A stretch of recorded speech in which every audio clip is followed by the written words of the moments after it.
Yon, what's up mga buddy? Good morning. Biyahe tayo ngayon ng Pier. Dumaan ako dito sa Mabini Bridge. So papunta tayo ng segment. Dadaan tayo ng segment Skyway. Naminayaw natin ay trailer at Isuzu ang tractor head. Yan, ipapasilip ko sa inyo mga buddy yung ating dadaanan ngayon. Dito papuntang segment Skyway. Dito tayo sa ilalim, sa gilid ng Nagtahan. Yan, papunta tayo ngayon ng Santa Mesa. Ayan, at papasilip ko sa inyo mga buddy yung ating dadaanan. So tignan nyo at trailer pwede sa Skyway. Ayan mga buddy, let's go. Ayan mga buds, ito dito tayo sa gilid ng Nagtahan Bridge. So pupunta tayo ngayon ng Santa Mesa. Pagdating dun sa pangalawang stoplight mga buddy, kanan. So para dun sa mga bumabiyahe ng papuntang Maynila, lagi naman dinadaanan to, so alam nila yan. So para dun sa mga probinsya, tumatawid lamang dito. Simula galing ka ng galing ka ng Quezon Province, so tatawid ka papuntang norte. Pwede dito mga buddy. At ang dala nyo ay trailer, 10-wheeler, 6-wheeler. So pwede dito sa segment Skyway. Ayan. Ito yung daanan ng Skyway. Pwede ang trailer, 10-wheeler. So kahit loaded, pwede mga buddy. Kakanan tayo dito. Hindi ko lang alam mga buds yung oversized load kung pwede dito sa Skyway na to. So ang Skyway na ito, ang purpose kaya ito yung ginawa para sa mga trackers na mapabilis yung kanyang biyahe papuntang Pier at papuntang norte. So hindi na tayo mag-service road na napakarami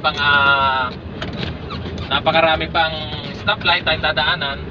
So eto na, nakakanan tayo dito sa papuntang Santa Mesa, o Santa Mesa papuntang SM Santa Mesa. So ito mga buddy, tatawirin lang natin diyan ang stoplight ng Puresa. So pagkatawid natin ang stoplight ng Puresa, ito na yan, ito. Unahan lang nito ng kaunti. So nakalagay doon ay Magsaysay. Yan, Magsaysay entry ramp, NLEX connector. So pagdating natin doon sa unahan, Magsaysay, kaliwa tayo, may mga nagbabantay po doon na traffic. Yun, at kaliwa tayo, paakyat. So ito, Puresa Street. Tatawirin natin itong stoplight na to.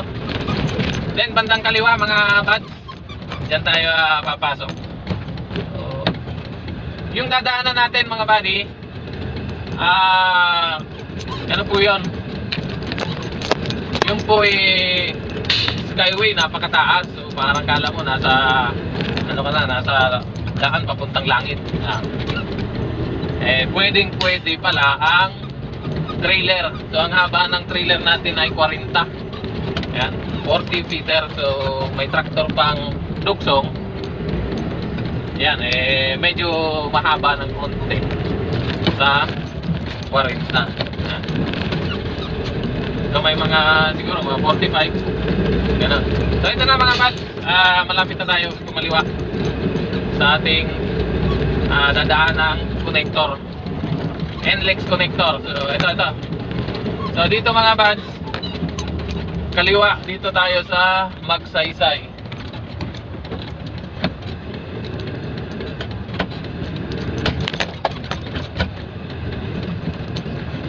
Yan, may nagka-traffic naman dito.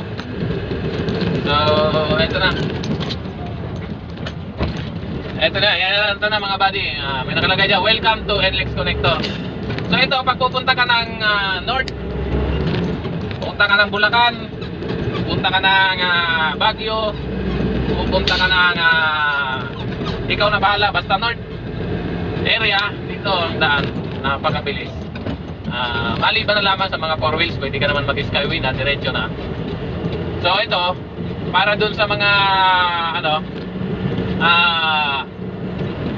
trailer, tin-wheeler na pupunta ng north, mas magandang dito na dumaan. Kasi mga buddy, sa Espanya, paalala ko lang dito sa Espanya, ay nanguhuli yung mga traffic enforcer walang permit. So hahanapan ka ng permit doon, wala naman ang provide na permit, wala naman ang binibigay na permit ng Maynila. Pero ang hanap nila permit. So hulihin ka nila ng permit daw, permit. So wala naman silang ipino-provide na, wala naman silang ibinibigay na permit issue. So yun pa rin ang hanap nila. So wala daw permit, bawal na. So sige, bawal. Kaya dito tayo sa Magsaysay. Ayan mga buddy, wag na tayo doon sa Espanya kasi may dati akong vlog mga buddy, nung may permit pang Maynila ay binibigay. May vlog ako na sa Espanya yung daan. Dito rin naman, pero Espanya. Kasi naunang binuksan yung Espanya kaysa dito sa Magsaysay. Kaya ngayon, dito na tayo sa Magsaysay para hindi tayo mahuli. At hanapan tayo ng permit ng Maynila. Napakaganda na nag-open na itong Magsaysay. Siguro kaya nanguhuli doon naghahanap ng permit. So para dito na dumaan sa Magsaysay. So ito na, papasok tayo dito ng Toll Plaza. Pero itong dinadaanan natin ngayon, ayan ay skyway na. So makikita nyo dyan sa kabilaan, kaya may mga bubong ng bahay. So ibig sabihin ito ay skyway na. So yung dadaanan lang natin na dun sa unahan, talagang tarik na tarik at napakataas. Kaya nakakamanga na pwede pala na ang ating trailer, ng mga karga, pwede sa ating skyway. So napakaganda ng ginawa nito para mapabilis yung ating mga biyahe mga buddy. Ayan. So pagka wala kang RFID, huwag kayong dadaan dito mga buddy Yung naano ko lang dun sa may mga RFID dahil wala pa akong nakikita doon na nag-aano ng cash. Hindi ko lang din alam din kung pagka wala kang RFID kung pwede dito, kung pwede ka mag-cash. Yun lang ang hindi ko alam, pero mas maigi, halos lahat naman siguro mga tracker ay may RFID na. So nakapasok na tayo ng Toll Plaza at dito na tayo. So mayroon dito mga buddy exit ng C3 Road. Yan, kayo ay pupunta lamang ng C3 Road dahil marami diyang mga tawag nito, yung container, mga sinasaulian ng container, marami dyan sa C3 Road. Punta kayo ng 5th Avenue, mayroon dito daan, C3 Road na rin, pupunta ng 5th Avenue. So ito na mga buddy, mga paps. Yan, ito ang ating skyway. So abangan nyo mga paps doon sa una-unahan, papakita ko, papasilip ko sa inyo yung daanan na napakatarik at mataas. So pwede ang trailer truck. Ayan, trailer truck. Ito dala-dala natin ng trailer mga buddy.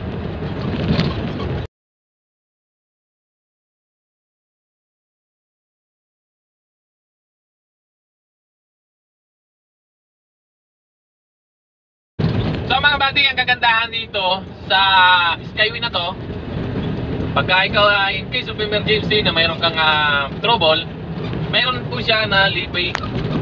Yan, leeway or leeway. Ito po, makikita nyo sa gilid. Yan po. So pwede kang huminto dyan, magkumpuni kung anong may sira, kung anong gagawin mo. Hindi ka agad itutuon dyan, hindi ka agad titikitan. Hindi tulad sa SLEX, huminto ka lang, tikitan ka na. So dito ang kagandahan, i-assist ka nila. So kung anong dapat gawin or tutulungan ka, yun ang kagandahan dito. Ayan, ito yung exit ng C3. Yan po yung exit ng C3 Road. sa kanan. So dito tayo, liliban tayo. Dahil papunta tayo ng Road 10. Maynila, sa pier. So, may mga nakalagay naman na signage kung ano yung pupuntahan mo, kung saan ka exit. Meron naman pong mga signage na nakalagay. So mag-ingat lang tayo dito mga buddy, may mga radar or mga camera. Kaya kung ano yung pinatutupad na road sign or traffic rules, yun lang ang ating sundin. So ito, papasok tayo dito ngayon papuntang Road 10. Ito lang ang gusto ko ipakita sa inyo, yung yan no, kita nyo, tarik na tarik yan mga buddy. Yan, tarik na tarik po yan mga buddy. Kita nyo, ang taas nyan. So papunta ng pier, pwede po ang trailer dyan. So makikita nyo doon sa dulo, sa unahan, mayroong trailer na dadaan. Ayan mga buds, yan tarik ko, ahon tayo. Mas mataas pa to mga buds sa mga building. Ayan kita nyo yung mga dulo ng building dyan mga buds. Ayan, tarik na tarik to mga buds, tarik to. Ayan mapapansin nyo dyan mga buds, talaga namang tarik. So sa mga nakakadaan dito, ayan ang ganda tignan. Dahil tignan nyo kapila mataas pa to doon sa mga building. Yan, grabe ang tarik ng north. So ito yung atin, papunta tayo ng pier. Kita nyo yan parang kang nasa helicopter, parang kang nasa aeroplano pag nadaan ka dito. Dahil yung daan mo yan tanaw mo lahat ng bubong ng bahay, pati ng building. Yun. So ito, bababa na tayo mga buddy. Din dito mga buddy ng dagatan, dagat-dagatan, Caloocan. So pwede kang umiksit dito ng dagat-dagatan. Yan. Tayo, papunta tayo ng Port of Manila.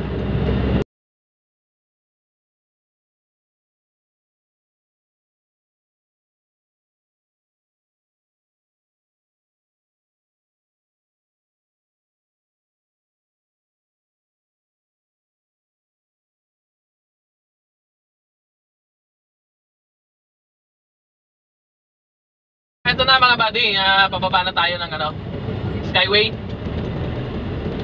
Pababa dito, ito na mismo yung road na ito mismo papunta ng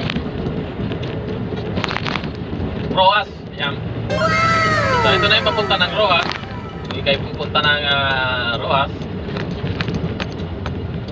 Pasay. Yan mga buddy. So ang bababaan mo dito mismo yung North Harbor.